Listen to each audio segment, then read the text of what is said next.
এই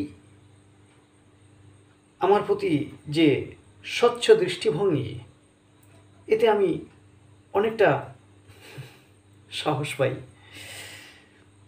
যে আমার ভাবনা চিন্তা সঠিক দিকে এগোচ্ছে। এই সমাজের বুকে আমার ভাবনার হয়তো বিন্দুমাত্র মূল্য আছে। এর পাশাপাশি হ্যাঁ, আপনাদের সকলকে আন্তরিক আন্তরিক কৃতজ্ঞতা প্রকাশ করছি। এর পাশাপাশি কিছু মানুষের ভাবনা চরিত্র আমি প্রমাণ পেলাম। তারা আমাকে গোপনে মেসেজ করা, হোয়াটসঅ্যাপ এবং সামনাসামনি দেখা হলে